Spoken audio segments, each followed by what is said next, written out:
watch this? How? Ew, How do you watch this? Dude, I'm gonna pee my pants. Hello, you're listening to How Do You Watch This, a movie review podcast where each week we pick a movie for the other person to watch in the genre we love, but they don't. My name is Demi, and I love horror. My name is Megan, and I love romance. And this week, our common thread was Hidden Gem. Hidden Gem. So And Demi so this picked... is our... Go. Go I ahead. was going to say, this was our horror week. Uh-huh. So Megan watched and reviewed a movie I chose for her. Mm-hmm. The Wolf of Snow Hollow. Any words you want to say before I jump right into it? I don't know. I enjoy this movie. You know, I think I definitely consider it a hidden gem. I don't think a lot of people talk about it. And I feel like it's a good old time. I don't know if you'll mention this, but the director starred in it as the main character and also wrote the movie. So Wait, he was the main character? Yeah. No way. I had no idea. Yeah. So he did a lot in this movie, and I saw some behind the scenes, and it's pretty much him like saying, "Okay, action," and he'll run around and do stuff, and he'll also be in scenes. Yeah, so it was like pretty crazy. But we can talk more about him later. But I just wanted to point that out because it's pretty cool. Okay, cool. So I'm curious to see how you like it. Yeah, I think you're gonna be surprised. Okay, so the director is Jim Cummings, and the main star is also Jim Cummings. It was released in 2020. Snapshot: a small town is plagued with a series of brutal murders or wolf attacks. A beleaguered detective tries to find the culprit at the expense of his sanity. So a lot happens in this movie, and I did try to splice it down a little bit, but I have 3 full pages of notes. So okay, let's jump in. Let's jump right in. The movie opens on a very scenic shot of mountains and a snowy city, and it's just interspersed with these random upside down images. And I thought that was going to foreshadow other weird camera work a la Carrie, but it was just like a little fun they were having. Just little funsies. Just playing around with some spooky little camera work. So we open on a couple, PJ and Brienne, who are taking a weekend getaway at a cabin in the woods in Snow Hollow, Utah. The house is filled with horrifying taxidermy, making me wonder why Brienne called the place wonderful or something equally untrue. There was an actual full-size taxidermy deer inside this cabin, and I was like, no, if I walked into this, I would be horrified. Yeah, because it was like pelts. Yeah. Like, just on the couches and stuff with their heads intact. Like, it's too much for me. Way too much. So the two go out to dinner at a local restaurant where they overhear a random local using the F slur, and PJ is very offended. He calls the guy out. And for a second, you kind of wonder if that guy is going to end up being the killer because he looks into the camera. But there's so many red herrings in this movie where they just constantly are trying to like point you in this direction, and it's just like nope. And to be completely honest with you, I never once was correct about my guesses of who the murderer was. I was gonna say if you guessed who it was, because I didn't as well. No, looking back, I'm like, oh my god, like little so things. Obvious. Yeah, exactly. But you're just like on for the ride, and there's so much that. So back at the cabin in the woods, we see PJ has an engagement ring, so he's gonna make this super romantic and propose. They end up having this like sexy hot tub moment together, which is the most romantic this entire movie gets. Which is a very disappointing. I said there was some romance. There was some. There's some teens who make out, but I don't even count that because teenagers gross. It's gross. It's not real love. No.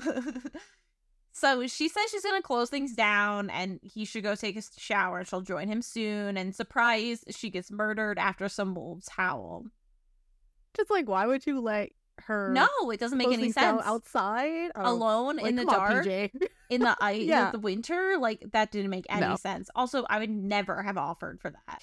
No, absolutely not. No, sir, you may now do this. Thank you. I will start the shower. Yeah, I will start the shower. Yeah. So next we're in the basement of the local police department where an AA meeting is being held, and the man speaking, John, talks about his previous anger issues before he's interrupted with a need to go to the crime scene because it turns out he's an officer of the law. Back at the cabin, we find out that PJ was sent home in a car because he was very emotionally distraught. Brienne, on the other hand, is missing her vagina. And again, just another little like red herring thing that doesn't come up except for like for some comedic relief, I guess, in later scenes. Yeah, I have a theory on some things, but we can talk about that. Yeah. I think I know where you're going with it. Yeah. We also learned that the sheriff is going to retire. This is the grisliest murder he's ever seen. The guy who owns the cabin is there. He's upset and he's like, what am I supposed to do? Rent this out as a haunted house? My wife is going to kill me. Then we change scenes again, and the sheriff is giving a statement to a reporter named Ricky. And there's this like a lot of back and forth, but it ends with this iconic line with John yelling, "I'll see you in the basement, Ricky." Which I was just like, I actually laughed out loud. That was so funny. Because apparently Ricky is also in AA, but it was just like such a funny way for him to dismiss it. Some of the shit John says just is so funny. So he's just funny. so like angry. So like, his character is written like the writing is so good. Yeah. And we learn that the sheriff is John's papa. So there's this random scene that happens that I didn't have to mention because it doesn't impact the plot at all, but it needs to be discussed because it's Julia, the only female cop in the station, eating ramen while looking at this like graphic crime scene photos. Disgusting. Almost would have been my deleted scene, except for I have a much better deleted scene that I'm going to choose later. So I was just like, could it be me? I would never be able to like slurp on noodles while looking at what she was looking at.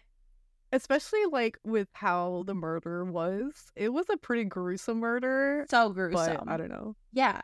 I guess she's a hardened officer. She really is. She's next level. So at the local diner, 4 of the cops, including John, meet up to discuss possible scenarios. We learn that the crime happened on a full moon, and also that most of these guys hate their wives. So they're just making like a lot of women hating jokes. Like, I'm like, told you should have married her. Right. We all warned you not to get married, blah, blah, blah. Like, bro, what? So the next victim is a snowboarding instructor, and the characters keep breaking the fourth wall and looking directly into the camera, which I found very unsettling because with the snowboarding instructor, you can tell she's afraid of who she's looking at. So it looks like she's afraid of you, the viewer, which I thought was a very creative direction. Yeah, I really love that shot. Yeah. It was such a cool idea on showing that someone's watching her. Yeah. She's just looking at the camera, and it's really cool. Yeah. And then we actually see a wolf killing her, which I was not expecting at all. I was like, what? Like, that shocked me. The next day, we find out that the body is missing a head. So I was like, okay, different elements are being collected. Very strange. Yeah. It's feeling a little bit like Silence of the Lambs. Yeah. Everyone is saying how the kills look like a wolf did it. And John is like losing his mind over this. He cannot handle it. He knows the murder was done by a man, and he's like, why isn't anyone doing their job? And at this point in the movie, I decided that John was probably the wolf and didn't know it. So he's definitely a werewolf with anger problems and doesn't realize that he's got, a secret dark side. Yeah. Right. Yeah, because everyone's saying that the teeth marks match a wolf bite and the claws, like there's wolf fur left at the scene of the crime. So like things like that. But John's like, what the fuck are you talking about? Like, werewolves don't exist. This was not a wolf. A wolf can't do this. Like, it's a human. Exactly.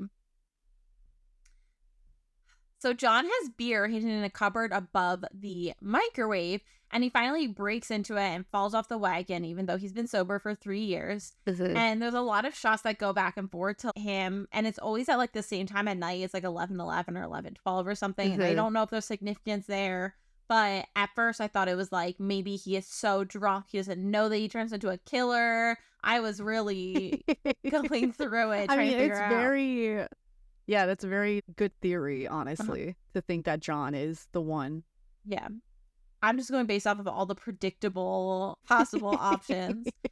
So at the station the next day, Julia, the female cop, shows evidence of how the body was seemingly killed by wolves. Chavez, another cop, like you said, thinks it's a werewolf. So There's just like a lot of goofy townspeople and theories, and everyone's talking about it. And everyone wants this person to get caught because they're worried. Right. We have a scene where John talks to his 17-year-old daughter. He's divorced. She's with him just for like the weekend or whatever. And he wants to make sure she's being safe with this killer on the loose. And he asks her, quote, "Do you still have that pepper spray I gave you for communion?" Which was another really great line. I loved that.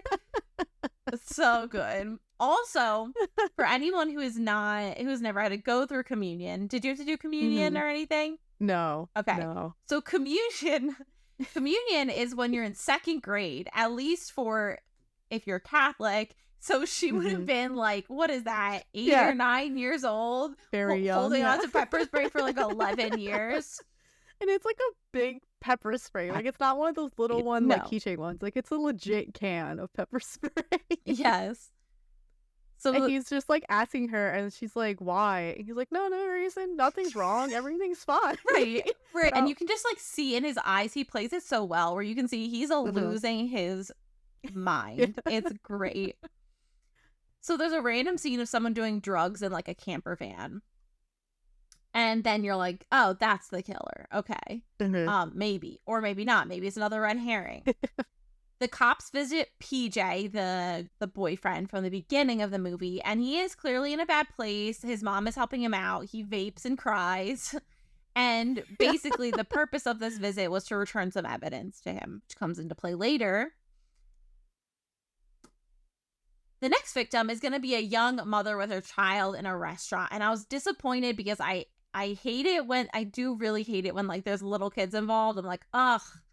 That is an innocent.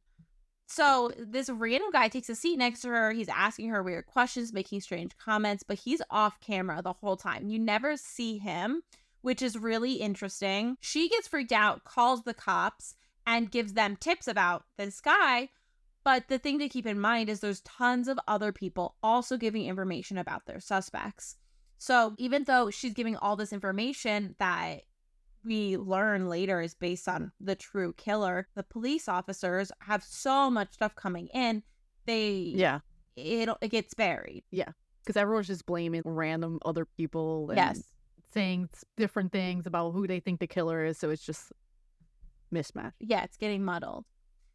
The sheriff has a heart murmur, which John, his son, is very worried about. We see the murder of the young mother and child. So basically what happens is there's a dead deer in the middle of the road, and the woman decides to investigate despite her horrific incident from earlier. Right. You would think she'd be like, you know what? I'm not going to stop here because there was a real creepy dude talking to me earlier. Right. I would be like, this is a trap.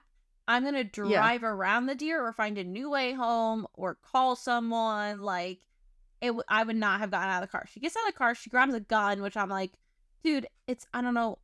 Come on. Yeah. There's also a handprint on the deer as well. Yes. She sees the handprint, turns around, and then there's the wolf standing by her car again. She shoots the gun, but she keeps missing, and he ends up killing her and the poor little baby, which don't really know why the baby had to die, but whatever. I know. I actually forgot that she did, because they don't show anything. They show him attacking her, and then at the funeral you see a small casket. Yeah. But yeah, I totally didn't remember that. So I mean, thank God they didn't show anything. Oh my God. Yeah, this would not. This would have lost. They didn't even show like the little girl crying or him approaching her. Like nothing. It was just him with the mom, and that's it. So yeah, it wasn't even like. The kill scenes weren't super, super gruesome, so that was, like, also beneficial for myself. The most gruesome, I think, was the snowboarder, because her arm got, like, cut off. Oh, yeah, and it, like, spurted, Yeah, it was pretty goofy looking, so it wasn't that serious. So John is getting wilder and wilder. He slaps the mortician at one point. Oh my God. I was so... Because the mortician was getting so sassy. Yes. He starts like clapping in his face. And John just looks at him, just slaps him. Dude, I was not expecting that. I'm like, how does John still have a job? That was so funny. I guess because his dad's the sheriff. Right. Yeah, it's incredible. he's just like, him and his mortician just like have this back and forth throughout the movie where the mortician's like, you have to find this dude. And John's like, I'm freaking trying. And then they just keep like battling it out. John gets to the point where he's now drinking profusely, to the point where he chugs mouthwash and passes out in his kitchen, breaking the oven door or whatever. So he like shatters. He is not in a good headspace. He is really spiraling. I understand that he is feeling a lot of pressure. We see throughout the movie he's getting a lot of pressure from locals, people who are like, find this guy, find this guy, find this guy. But also he is one person. Right. And I guess for me, I would feel, I mean, this is, I'm being a little unfair maybe, but I feel like, you got to separate yourself from it. You can't be like, this is on all on me. Yeah, because it's that and then his dad's issue, because his dad's very stubborn. His dad doesn't want to go to the doctor. He has his heart murmur, and so John's really worried about him and wants him to retire, and he does not want to retire. And then his daughter, he has this, estranged relationship with his daughter, and she's going to college, and he's worried that she can get fucking murdered. This murder is targeting young women, it seems like. So there's a lot. But yeah, he's definitely taking most of the toll of the murder on himself. Yeah. And, he's obviously struggles with anger issues, and that just leads to the drinking. Yes. Yeah, absolutely. So then we see that there's a dead body being burned in a fire by that guy who was doing drugs from earlier. And you're like, oh, wait a second. That's strange. And he has a wolf tattoo. The wolf tattoo, you're right. But it doesn't fit with it also doesn't fit with the MO. It's kind of weird because the other bodies have been left to be found. The fact that this is getting burned, it's different. So John decides he's gonna research werewolves, and he goes to the library, reads all the books, gets himself a little spooked about it. He's talking to Julia about it and basically saying the legend of werewolves is just men who hate women and kill them under the really bright light of the full moon because they can see outside. And then he asked Julia, quote, do you think women have had to deal with this shit since the Middle Ages? And Julia's just deadpan. She looks at him. Yeah, she's like, come on, man. So at this point, I was starting to suspect Julia because she was saying things like, oh, I checked out all the investigation myself. She was the one saying everything looks like a wolf. And I was like, oh, maybe they're talking about it's always men killing women. I was like, maybe there's some role reversal. But it's just another red herring, another way that they're trying to throw you off. And they're trying to get you thinking, especially with her eating those noodles and whatever, you're like, maybe she's crazy. So we get some more false starts, but so far the police really don't have anything to go on. They decide to hold a sneak out on the next full moon. They are all ready to go with assault rifles. It's just this really intense scene where they're all standing there and they're going to go out and investigate. But the sheriff is having chest pains and John is like, enough is enough. You're retired. You have to go to the hospital. He is clearly a mess. John is devastated. You can feel the conflict. He wants to be with his dad, but he also is desperate to kill this murderer on the loose. And his dad is like, go catch this guy. So John's daughter, whose name is Jenna, is about to break curfew so she can get it on with her boyfriend, Brock. Clearly, she's about to be, I know, what a name. She's clearly about to be the next victim. So while making out in the car, the wolf ends up attacking.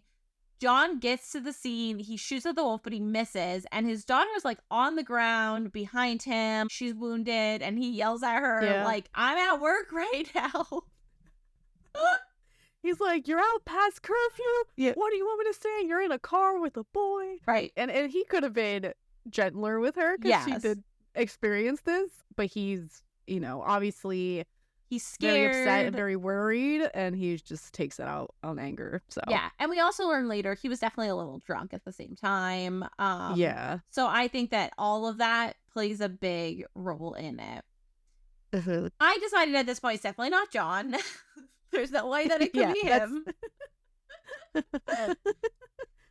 So later they find Chavez, one of the other detectives or the police officers, dead in a garbage can. He was in pursuit of the wolf when John going to take Jenna to the hospital for her injuries, but he clearly didn't succeed. This is the first male death in the movie.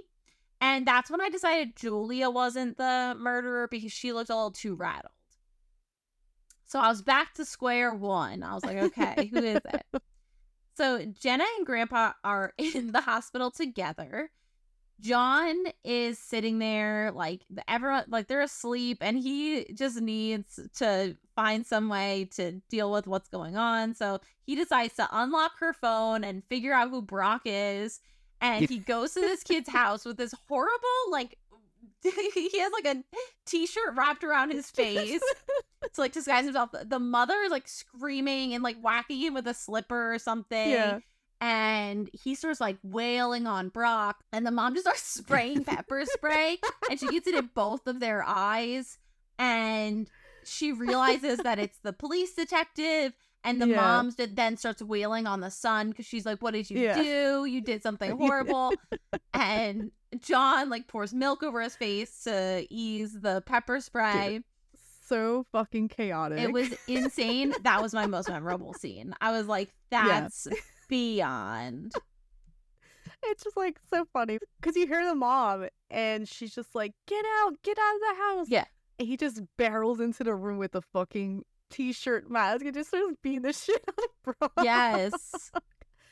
Dude, come on. You're a mess. Wild. Oh my gosh. So when John gets back to the hospital, we learn the sheriff died, which is very devastating for him.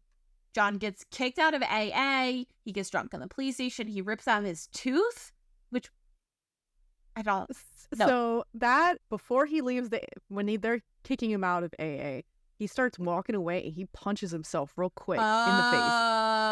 And so it's a very quick and you miss it. Because I was wondering too, I'm like, why does his tooth come out that? And it's because he punched himself and then he pulls his tooth out from that. Oh my God. Okay. That's where it's connected to. All right. Mm-hmm. I remembered him punching himself in the face, but I was like, whatever. Went over my head, I guess. His daughter, it's straining their relationship. She knows he's a drunk. She's trying to help him to bed. It's just the whole situation's a mess. So the guy is doing drugs in his trailer again. He ends up ODing, and everyone blames the murders on him. They're like, he's 6'5". He has an obsession with wolves, The mortician is like, my 6-year-old could have figured this out. John's like, you threw a beer bottle at our car at one point. It's just he tries to get Gary, the mortician, fired. I don't know if he was successful.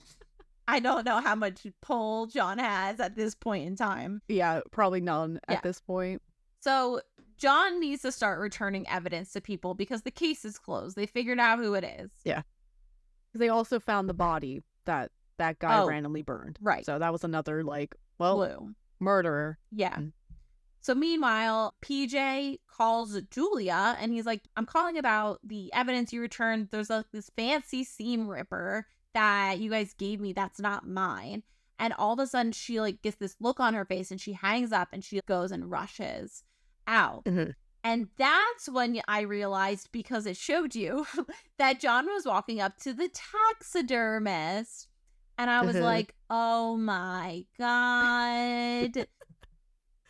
So the guy opens the door and he's all hunched over and he invites John in. He gives John some coffee, throws some alcohol in. And John makes a joke. He's like, oh, your wife away for the weekend? And the guy was like, oh, I'm not married. And then he's talking to John, asking about John's daughter, blah, blah, blah. And then John leaves and he's standing there. He's kind of rethinking the whole conversation. And I don't know if it's the fact that he said that he didn't have a wife, because at the beginning of the movie, he is that owner of the cabin filled with horrifying taxidermy. And he is the guy who says, my wife is going to kill me. So that's strange. Or if it's weird that he knew about John's daughter and was asking about his daughter, because the only person who knew that there was problems with his daughter would be the wolf that attacked. Exactly. Yeah. So either way, John goes back and he's like, sorry, something you said was kind of strange. Can you stand up to your full height? And he does. And he's 7 foot tall. This dude is massive. Fucking huge. Gigantic. Yeah. So the guy slams the door in his face. John ends up breaking in through a window, which felt like a bad call. Felt like not what he should have done. But he should have waited, but... Yeah. They start fighting. Paul ends up stabbing John in the stomach. And this is the scene I said should be deleted because John does end up throwing up blood, which I fucking hate. It was really gross. It was really gross. And so John is like chasing this dude. I don't fucking know how. He must just have adrenaline going. And they're like grappling in the woods. He's in the wolf costume. Paul put on the wolf costume. Paul's a taxidermist, by the way. So he put on the wolf costume. They're fighting. And Julia gets there just in time. She shoots Paul. He falls over. And John just like takes his gun out and opens fire on the dude and like makes sure he's dead. Then he falls over and passes out and maybe dies. And then the scene fades and then opens up and Jenna is at college and Julia is there to visit her. She congratulates Jenna on getting into college and Jenna congratulates her on becoming the sheriff. And you're kind of thinking, oh my God, John did die. Like, this is, horrible. And then all of a sudden John walks in. He's got a little box of stuff and he's alive, which is great news, except they all need severe therapy. Yeah. But she deserved to be sheriff out of everyone. She was the most calm and collected. She figured out who it was. Absolutely. And John did too, but she was technically first. Right. So. Yeah. And a lot of problems could have been avoided if she had just been the lead on everything. Leading it, yes. Yeah. She would have just showed up to the taxidermist's house. If John had never been there, they would have just gotten the guy and whatever. Anyway, so main character, I said smash, even though he has major issues. I found him very funny. Yeah, very funny, very cute. Yeah. Main villain, I said pass. For he hates women for sure. So he does. Not great. I said I was an 8 with survival only because I would have been so careful with curfew. I would not have gotten out of my car. I wouldn't be walking around alone in the dark. No. I feel like I just wouldn't have been in those situations. Now maybe I'm wrong or whatever. I know it's a small town. It's like, how many women are in this town? Yes. I'm not gonna be one of the fucking victims. It's not like you're in a city. Like, exactly. Well, there's like 10 of us. So. Yeah.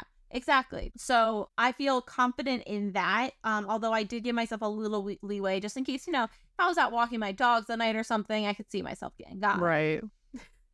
I would recommend this to a non-horror fan. I didn't feel like it was super scary, which I liked. And it was really funny. I feel like it was very comedy based. So I could see myself recommending it to a non-horror fan. My final rating. Are you ready? I'm ready. I gave it 5 stars. Oh, no I know. Oh my God, we got our first 5-star horror. I can't believe it. No, I was very tempted. God. I almost knocked it down to 4.75 with the vomiting blood. And I was like, you know what? It was a couple of seconds. I cannot hold it against it. I just was I very much enjoyed the movie. I thought it was funny. And it was something that I didn't feel horrible watching. Jackie had been nervous. She was like worried that the dad death scene was gonna be really upsetting for me, but I felt like it was super subtle. It was like everything was just handled very like low key, and the main character, that John, was just the main focal of the entire thing. And so it made it like entertaining, and you're kind of just like viewing everything through his deterioration.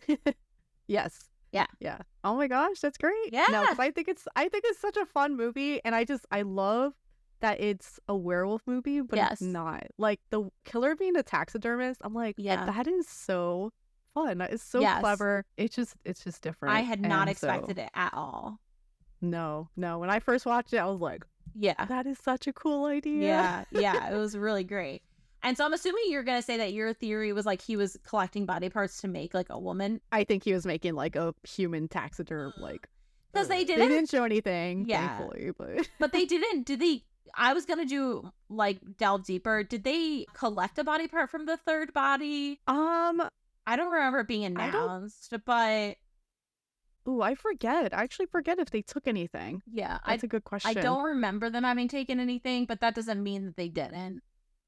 Yeah. So I dived into this movie and Okay. there was not a ton out there. Uh-huh. I was surprised. I thought there was gonna be a lot more Yeah. information about this Well, movie. there's so many Um, layers to it, so I thought there was gonna be too. right.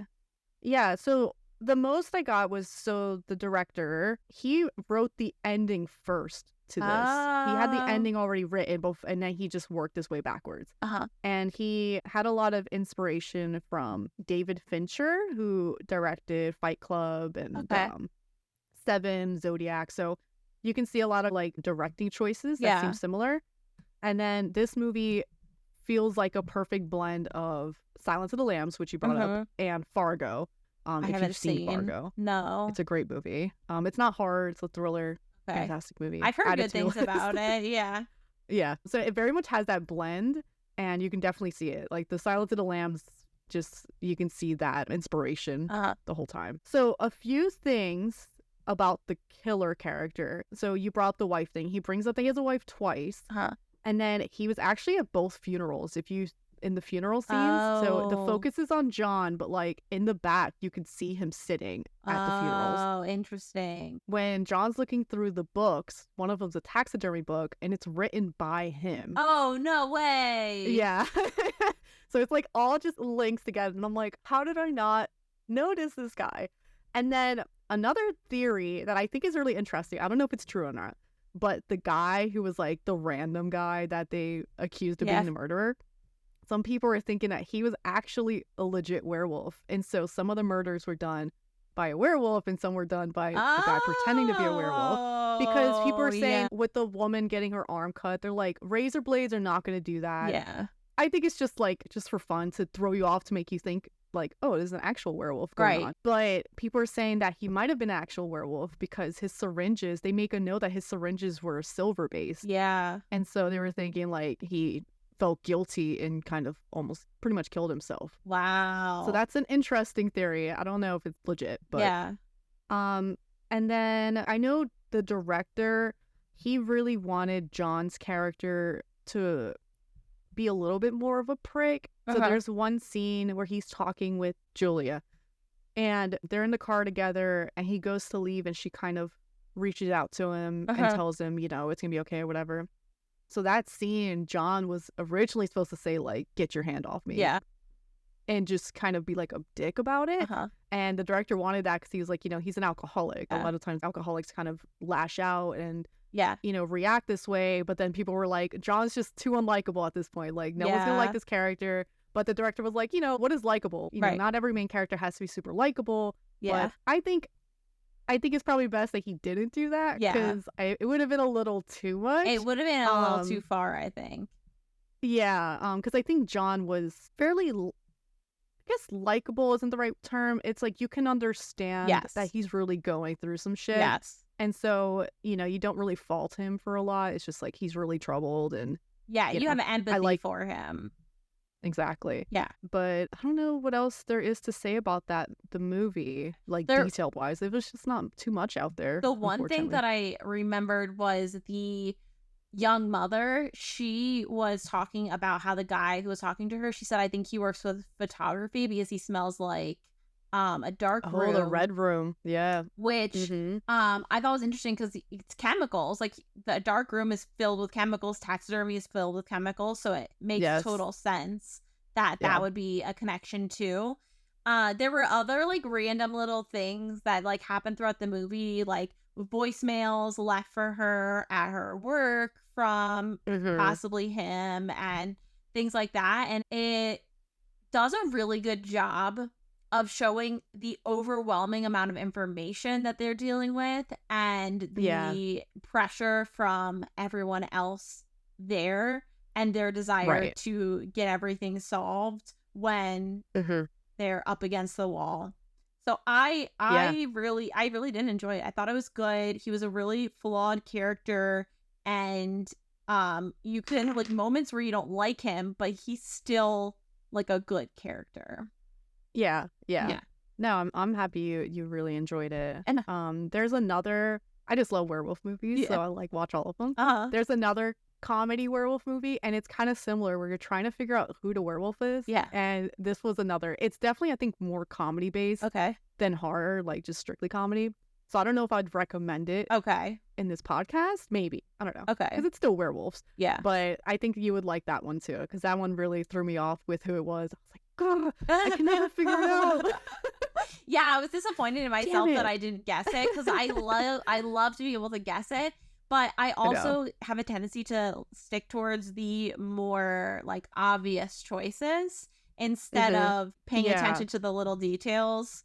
Yeah, I thought maybe you'd figure it out. It's like there's so many hints that are dropped, but like, you know, even so when you're first watching it, you're so distracted by John's antics and because he really is just like losing his mind. He's screaming, he's running around, he's like clearly has anger issues, and there's just so much taking your attention away from like the other things. So in retrospect, you're able to go, oh my god, that. But then when you're watching it, it's just like there's too much.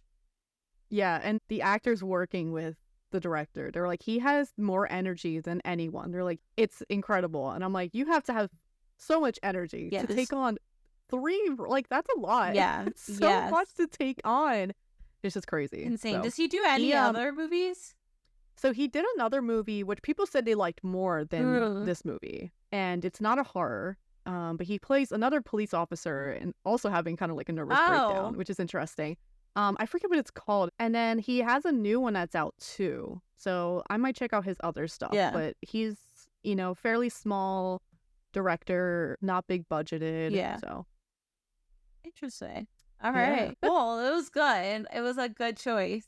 Great. I'm so happy because I'm like, this hidden gem has to be somewhat decent. Yeah. It really was. Great. Hopefully my movie I give it a 5. I'm very excited for it. I hope you give it a 5 as well. So my pick for Demi is The Illusionist, which is a movie that I watched way back when. What is it? A 2006 movie? It's old. Yes, 2006. So I remember falling in love with this movie, and I also feel like it does not get talked about very often. So I think it's a really good choice for Hidden Gem. I wonder if it got... Sorry. I wonder if it got buried under the other Magic movie. Yes, you were telling me about that I didn't actually see. That one had like Hugh Grant in it, right? Or not Hugh Grant. Hugh Jackman and Christian Bale. The Prestige, I think. Prestige is called. Which I didn't watch. So I have to watch it good. Because I need to know the competitors. So... So The Illusionist is about a young magician who falls in love with someone above his social standing, and they are separated, but later get reunited as he becomes a famous magician going around Vienna and the world at large, but probably not the whole world. Anyways, back in like the 1800s. Anyway, so they get reunited, but forces are still pulling them apart. And things take a dark turn when he starts communing with the dead. And it focuses on a detective investigating the illusionist. Oh my goodness. Okay. Yes. I'm wondering if things are gonna come back to me. Because I feel like I've seen it or seen parts of it. And I wonder if things are gonna come back to me. Because I think a lot about the Prestige movie. Yeah. Because it kind of has... I don't think similar themes, but it's interesting. I wonder if there will be like about it. Overlap. But I wonder if there's like overlap and like me thinking it's the Prestige is actually this movie. Yeah. But I'm curious. We'll see. Yeah. And who's the main? It's Jessica Biel, right? Isn't it? And who's that dude? The main Edward Norton. And also Paul Giamatti is in it. Okay. Yep. All right.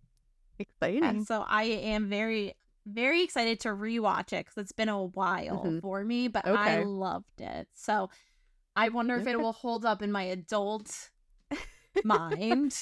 I feel like it has to, right? Yeah, hopefully. It's magic stuff. It's cool. I love magic. That stuff never goes bad. No, never gets tacky. Yeah, exactly. I begged Travis. I begged him years ago. I was like, all I want for my birthday is for you to put on a magic show. He never did. Oh my god! But maybe for 31, Girl, he will. You should have told me, and I would have forced him to do it. I know. 31. 31 will do it. We'll get him to do it. Oh, that's perfect. Yeah, I can't believe. I can't believe I just remembered it now and not my god, a month ago. So incredible. Very disappointing, but We will get that party at some point. It's ingrained in me. It's ingrained in me now. Good, so good. Thank God. That's what I'm here for. Yeah. So you right. can find us on social media. How do you watch this? At gmail.com or on Instagram, Threads, TikTok.